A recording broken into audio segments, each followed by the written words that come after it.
Doctor, qué gusto Así es. recibirle. Buenos días, bienvenido a Radio Morena.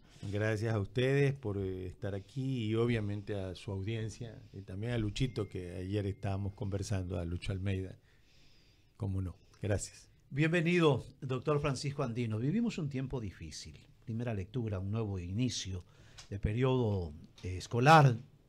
La región oriental con problemas e incluso contando con víctimas mortales.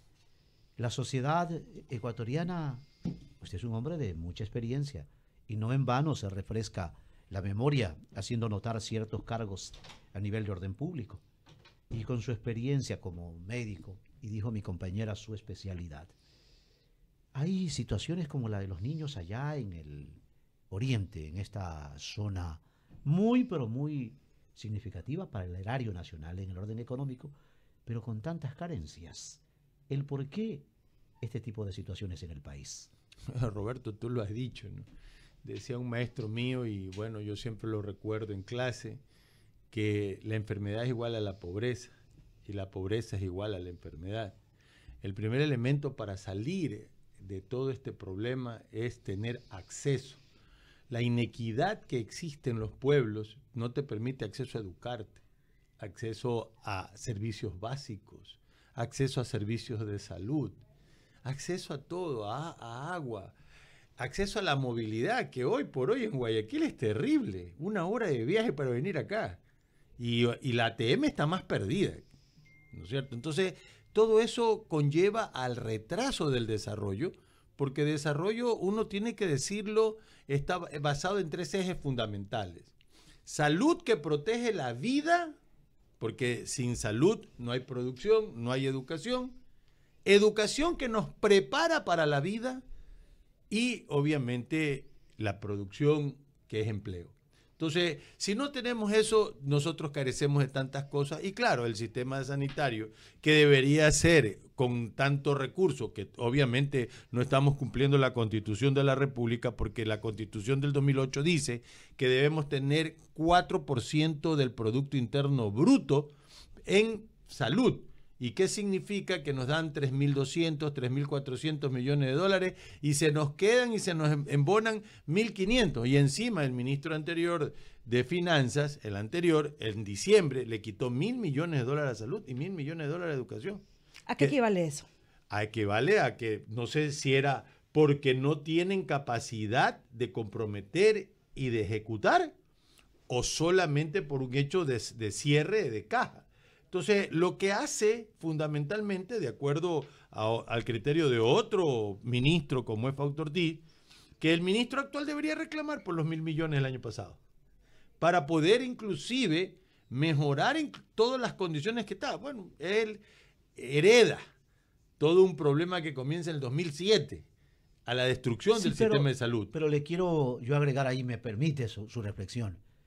¿Hasta cuándo estamos con lo mismo?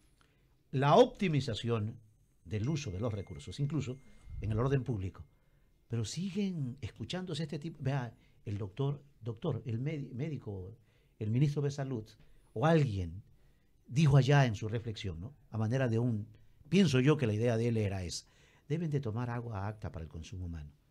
Y yo pregunto, ¿le tenemos a esos conglomerados dotados de agua apta para el consumo humano y ellos no quieren, nuestros hermanos no quieren tomar el agua apta para el consumo humano? ¿O yo estoy equivocado? Verás, ahí tenemos una serie de condiciones para la reflexión y ir intercalando cosas que son verdaderamente temas de salud.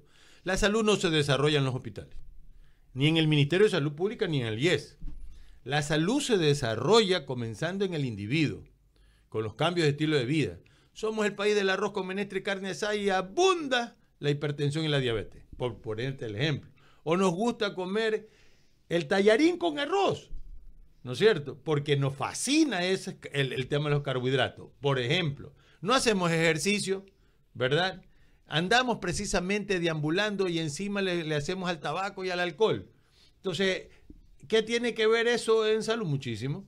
Entonces, el reconocimiento del riesgo, el autocuidado, determina eso. Ahora, ¿quién sigue en el elemento fundamental de la salud? Los gobiernos autónomos descentralizados.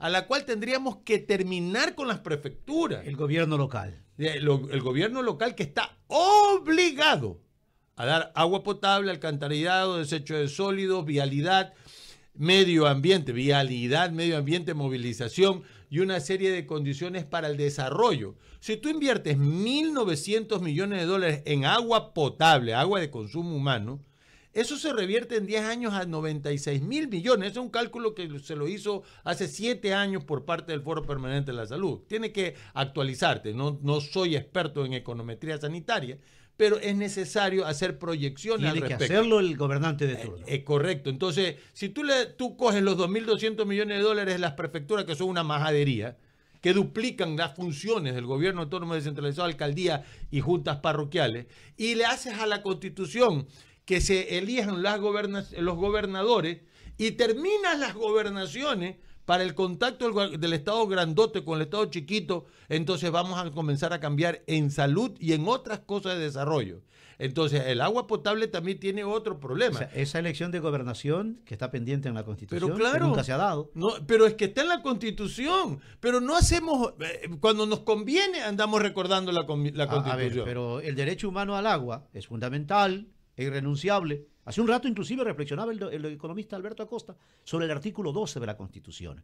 El agua constituye patrimonio nacional estratégico, de uso público, inalienable, imprescriptible, inembargable, esencial para la vida. ¿Qué otros principios le queremos poner? En esa parte no debemos nosotros tener la regulación del Estado, sí, pero hay que permitir la concesión.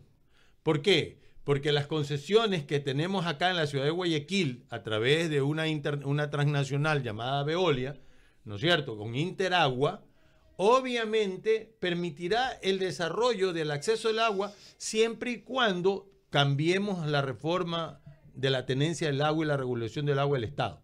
Entonces, el Estado debe regular, debe controlar las fuentes de agua, ese hecho constitucional, pero sí debe de permitir que en la parte humana comiencen a haber concesiones, porque yo soy un hombre... O sea, es la única forma de descongestionarse. Correcto, yo soy un hombre criado y creado en el materialismo dialéctico, pero definitivamente no soy un comunista, yo soy un socialista liberal y pienso que el emprendimiento sí es bueno cuando es bien regulado por el Estado y no hay estados de corrupción entre el público y el privado. Pero ¿qué ha pasado aquí en el Ecuador? Hablando de eso precisamente, doctor Francisco Andino, ¿cuál es la realidad del sistema de salud en el país? ¿Cómo lo recibió el presidente Daniel Noboa? Porque ha pasado ya 14, 15 meses, año y medio, cerca de año y medio, y tiene 4 años más. ¿Cómo recibe y qué tiene que hacer el presidente y el ministro? Bueno, primero la génesis. 2007 se eliminaron la formación de médicos jóvenes, rompiendo los posgrados. Eso conllevó a traer médicos cubanos de la parte básica de salud, los MGI, médicos generalistas integrales, especialistas, porque allá el APS tiene especialistas en el primer nivel. Y los metieron en el segundo y en el tercer nivel comenzando, no todos, pero una gran parte haciendo atrocidades. Entonces, eso es una condición de crimen de lesa humanidad. Luego, el 2012 elimina una institución que estamos gritándole y que Luis Almeida le puso una demanda de inconstitucionalidad al decreto 212 del 13 de septiembre del 2012, el 1290. Entonces, resulta que ayer me comentaba Luis Almeida que la Corte Constitucional archivó. Oiga, pero por Dios, la Corte Constitucional está encima de todas las funciones del Estado y está encima de los derechos y necesidades de la población. ¿Cuánta falta hace ese tipo de hospitales, por ejemplo? El INH, el instituto hace falta para hacer diagnóstico, control de laboratorios públicos y privados, generación de biológicos, vacunas y antivenenos de serpiente. Nos hace falta también para lo que es importantísimo en la soberanía de un Estado, que es el registro sanitario laboratorial. Y cuando también comenzamos a mirar los estudios en tuberculosis, microorganismos, etcétera, y tratar de hacer la última instancia de lo que significa el diagnóstico. Tanto nos hace falta. El 2014 eliminan todos los programas descentralizados como la zoonosis y la leptospira en Taisha. es una zoonosis, es una enfermedad transmitida por animales. Entonces la centralizaron, los mosquitos están centralizados, rompieron el 2016 el SNEN y entonces solamente se dedican a fumigar de forma aberrante, terrible, en una condición atroz. Y en Guayaquil cierran un hospital emblemático como es el Alfredo J. Valenzuela y se propaga la tuberculosis. ¿Qué significa eso? Que hemos venido de tumbo en tumbo. Ah, claro, le toca y ojalá el presidente tome esto como rienda. 2 ministros que dejaron de hacer muy poca cosa. ¿Qué exactamente es lo que debe hacer? Respecto de lo último planteado por usted, el presidente Daniel Noboa, ¿qué le dice el doctor Francisco Andino, exministro de Salud, al presidente de la República para que resuelva en materia de salud los problemas? Primero, nombrar una comisión de altísimo nivel suscrita al lado de él, una comisión o un comité de salud que le dé hoja de ruta. Debe ser interinstitucional. Puede ser interinstitucional, pero con profesionales que le permita al presidente tomar decisiones. Entonces, ese comité que está suscrito, que puede ser ad honorem, ¿por qué tiene que ser pagado? Si hay mucha gente que quieren luchar precisamente por cambiar el sistema. Y multidisciplinario. Y multidisciplinario. Una comisión. Ya, ese le da la hoja de ruta para que el ministro ejecute. Porque el Consejo Nacional de Salud, el CONASA, ya no es nada a lo que era antes en los ministerios de salud. Primera cosa. Segunda cosa, puedes comenzar a cambiar el sistema por decreto. Deroga el 1290, presidente, restituye el Instituto Nacional de Higiene, reconforma una institución de enfermedades metaxénicas, trabaja sobre una institución que permita las enfermedades crónicas degenerativas, sobre todo diabetes y hipertensión, para evitar que las insuficiencias renales y todo lo que se gasta en el tercer y cuarto nivel nos lo permita, y cambia la territorialidad. Esto de las zonas, distritos y circuitos es una cosa aberrante. Debemos retornar a la provincialización de la salud y cambiar lo que significa el modelo de gestión. Descentralizar y desconcentrar. Eso de la noche a la mañana lo puede hacer de un santiamén con una firma de decreto ejecutivo o acuerdo ministerial. Oiga, a ver, qué buen tema. El doctor Amores, usted sí lo conoce, ¿no? ¿El doctor? Amores, Orlando Claro, Amores. claro que sí. En ese dictamen del año 2019, ellos, ese grupo de ciudadanos desde Santo Domingo de los Áchilas, solicitan, elevan en la consulta para poder sacar esto que usted acaba de decir. No puede ser que tremendo viaje de aquí hasta allá, más allá, para algo administrativo, para cuestiones de salud. Le pregunté a un ciudadano que me pidió una ayuda. Le digo, oye, pero en Monte Sinaí también, ¿cómo voy a ir? Me dice, al hospital de allá. ¿Sabe usted que tengo que primero poner algo, un peaje, para entrar a esa puerta? Le digo, no puede ser. Hasta allá hemos llegado, doctor. Hemos llegado a muchísimo. El estado de la violencia, inclusive... O sea, hay alguien que montó una garita como una especie de un perímetro, de un anillo, que tiene que bajarse primero para acceder a ver si es que encuentra atención. Yo recuerdo mucho tiempo atrás cuando recién comenzaba el asentamiento de Monte Sinaí y era una cosa en la cual uno miraba la gran necesidad que tiene la población.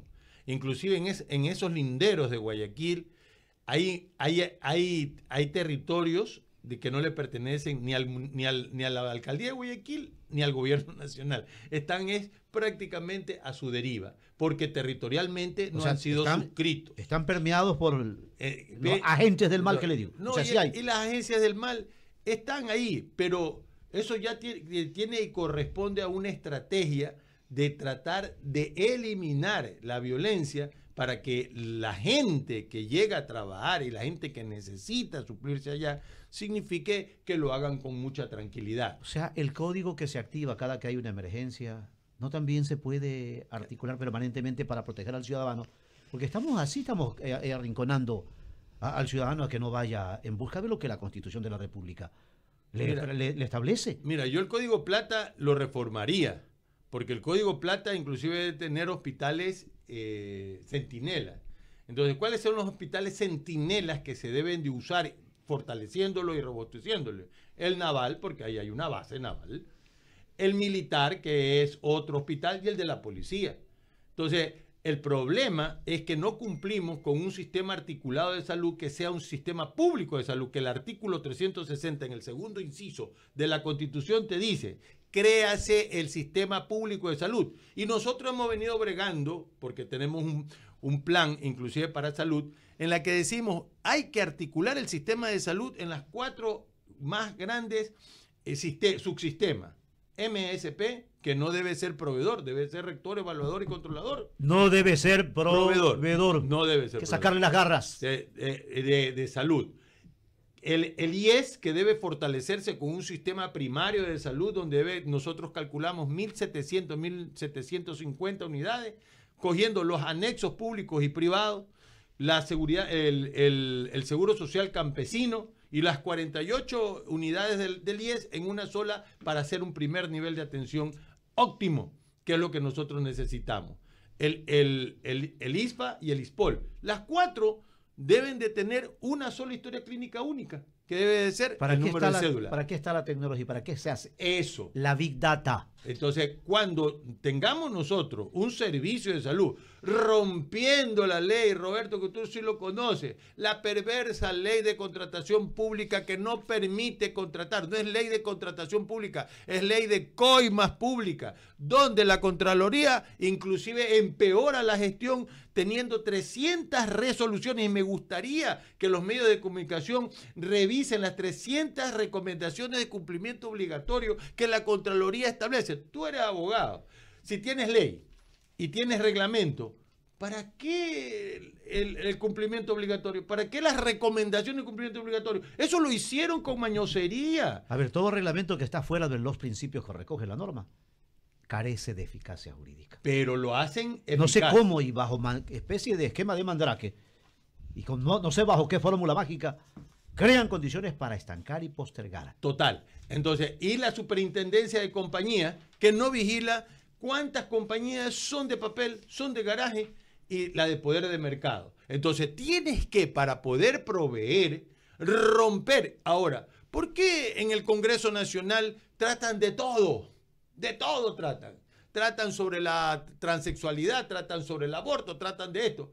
Pero la ley de contratación pública, ¿por qué no la hacen? ¿Será que son financiados la gran cantidad de asambleístas por proveedores de salud? Hay una preocupación y, doctor, el Ecuador necesita de la vuelta a Belisquieta Pérez. El instituto como tal. Este tema que pasó con este invierno volvió la preocupación en el campo. Y aquí hablamos, cuidado, se incomodan porque muchos se incomodan.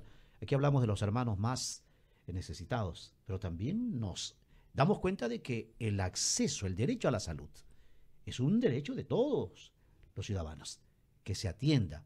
Belisquieta Pérez llega al nivel, el BCL 3, que han ya en este gobierno, a comienzos de este año, ese laboratorio, o cómo le llamo a ese que está. Bueno, mira, yo creo que el presidente por un estado de campaña y por visualizarse los que dirigen el INH, el INSPI, entonces lo llevan al presidente y publican inclusive que hemos recuperado el Instituto Nacional de Higiene.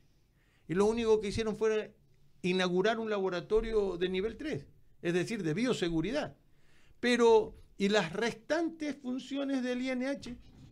¿Y las restantes funciones de las vacunas que hoy las necesitamos y estamos importando 140.000?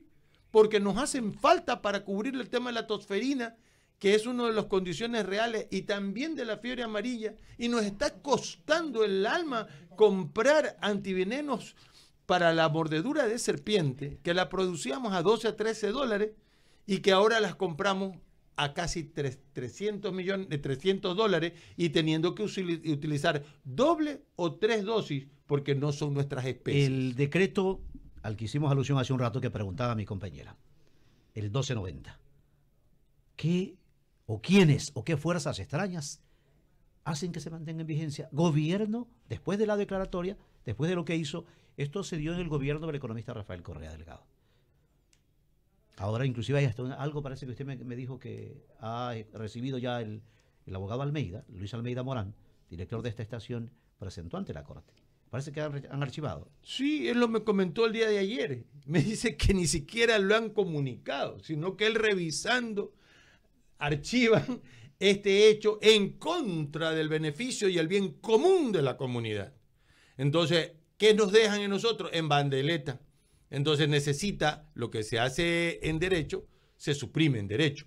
Entonces, si un decreto ejecutivo eliminó inconstitucionalmente una ley de un legislativo y la Corte Constitucional no observa esa inconstitucionalidad, significa que el presidente actual, por decreto, derogue el 1290 y ponga en planificación la condición real. Ahí se habría compatibilidad. Pero lógico. Pero entonces, no puede un decreto irse en contra de una ley. Total. Desnaturaliza el principio de orden jerárquico de aplicación de norma. Total. Carece de eficacia jurídica. Entonces, pero bajo ese hecho, ¿a quién no le conviene que regrese el INH? ¿Algún interés hay? Pero claro, pues los proveedores. Pero no el interés de los ciudadanos. Hablemos de este momento, doctor Francisco Andino, de la fiebre amarilla, del retorno de la fiebre amarilla, que sí es en Ecuador, pero no solo en Ecuador, es en la región, pero también de la tosferina en el país, el anuncio de la obligatoriedad de las mascarillas de las instituciones educativas y otras instituciones como el de la justicia, ¿traen alguna solución? ¿Qué hay que hacer? Sí, Mayra, antes de eso, solamente para concluir la última idea. Entonces, la carne del hueso es el registro sanitario. Entonces, proveedores que vienen con registro sanitario homologado del país de origen, es decir, un documentito, lo meten al Ecuador a proveer fármacos, insumos, dispositivos cosméticos y alimentos, y ese es el negocio. Y entonces significa que nosotros perdemos soberanía porque no tenemos el EMA como es en Europa o la FDA como es en Estados Unidos para controlar si ese producto es apto para el consumo humano. Estamos consumiendo basura. Ahora, contestándote al tema, la fiebre amarilla selvática siempre ha existido. No la podemos eliminar el vector en la Amazonía por las condiciones climáticas y logísticas que hay. Esa población tiene que estar 100% inmunizada. 100% inmunizada. La inmunización es para toda la vida. Pero si de repente vemos nosotros personas en riesgo, ya los de 60 años para adelante y los inmunocomprometidos en la fiebre amarilla, hay que tomar condiciones de que no se lo debe vacunar, porque es una vacuna de virus vivos atenuado y podría haber inclusive fiebre amarilla postvacunal. Entonces, cuando nosotros vemos eso, lo que tenemos que hacer es lo que se hace en salud pública y en epidemiología, un cerco. Esto es como la batalla, la guerra. Entonces tú tienes al atacante, miras al atacante, lo defines al atacante, miras cuáles son los síntomas y signos que tiene la enfermedad y en toda la población y en todo el sistema ubicas cuál es el tema de alerta. Un cerco necesario. Necesario, que no es un cerco físico, es un cerco necesario para que no se asuste el ciudadano. Exacto. Hay que decirlo. Entonces, tienes ahí un puesto centinela laboratorial, porque ¿a dónde corres para hacer diagnóstico? Y tienes que tener un puesto centinela de intervención al enfermo para que no se propague la enfermedad. Eso es lo ideal. Eso es lo ideal. Lo mismo pasa con la tosferina. Una vez que nos atacó la pandemia, para citar, a Guayaquil y a todo, a la humanidad, Guayaquil reaccionó con medidas, ¿verdad? Sí. Medidas de estas. Y lo hizo la mesa técnica. La mesa técnica. No siquiera lo hizo porque el COE nacional se declaró inútil y lo determinó los COE cantonales. Y los COE cantonales, en vericuecos, sin recursos y sin formas técnicas, hicieron lo posible, pero no lo necesario. Entonces, lo mismo pasa ahora en tosferina. Queremos parchar la llanta rota, la llanta vieja, poniendo mascarilla a los niños. Si lo que tienes que hacer es vacunar a toda la población infantil. Esa vacuna es muy segura. Pero se están matando en los dispensarios porque no hay vacuna. Ese Patada es el y puñete. Dándole espacio a las especulaciones, a los inescrupulosos. Y no solamente eso, Roberto, y eso, Mayra, sino que cuando nosotros vemos eso, nos recordamos la época del señor Guillermo Lasso. Guillermo Lasso le dice a Carlos Cueva, ayúdame en el tema de la vacunación. Y un grupo de técnicos nos sentamos con Carlos Cueva. Entonces, este grupo de técnicos propuso una vacunación por el Consejo Nacional Electoral, por el sistema informático del Consejo Nacional Electoral, y programamos la vacunación en 10 a 15 días. Se hizo en 100, pero está bien.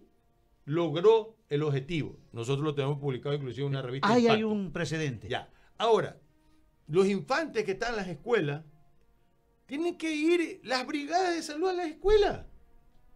Punto. Ahora, a los familiares, mamitas, papitos, tíos, cuidadores de los infantes. Señores, déjense de estupideces, vacunen a los niños. Es una vacuna que inclusive te lo pones en la primera infancia con refuerzo al 5 años. El esquema que había. Esquema. ¿Pero si hay vacunas suficientes? Pero dicen que ayer escuchaba que había 400,000 y van a importar 140 y le dieron recurso económico por parte para 11 millones de dólares. Escuché, no lo tengo el documento, pero ya con eso, vacunando a los niños generas ya un bloque de contención, porque los adultos mayores no es que se infectan porque andan vagando en la calle, se infectan porque el nieto, los hijos ingresan allá con tosferina. Entonces, todo paciente que tenga síntoma gripal y obviamente que luego da una tos que provoca náusea, vómito, estridor, seca, intensa, sospechen tosferina, hágase el examen, diagnóstico temprano, tratamiento oportuno y bloquea. O sea, son los más vulnerables. Bloquea ese hecho, pero tiene que autoaislarse. Ya. Si no va a un hospital, autoaíslese en la casa. Correcto. Porque si va al hospital y le dicen que necesita solamente cuidados paliativos, ¿cómo que ahora se dice? Cuidados paliativos no es un punto, ¿no? Porque de repente, si tenemos, si nos preocupamos de esta enfermedad, pero el año pasado, del dengue, hubieron 69,000 casos, cerramos el 24. El año 2024. ¿Cuántos casos graves? 7,000. ¿Cuántos muertos? 79. Y no fue escándalo. Y tenemos todas las condiciones de donde ingresa alguien de fiebre amarilla a una ciudad como la nuestra, infestada por el Aedes aegypti, corre riesgo de tener problemas. Por ello es que es necesario mirar cómo se trabaja en la leptospira, cómo se hace en la tosferina, que hay que lavarse la mano, no estornudar, ponerse el barbijo, que no sirve, pero no es la principal condición. Vacunación global y las condiciones reales de aireación en los sitios de trabajo. Higiene. Exacto. Doctor Francisco Andino, qué gusto como siempre tenerle en estos espacios. En Radio Morena.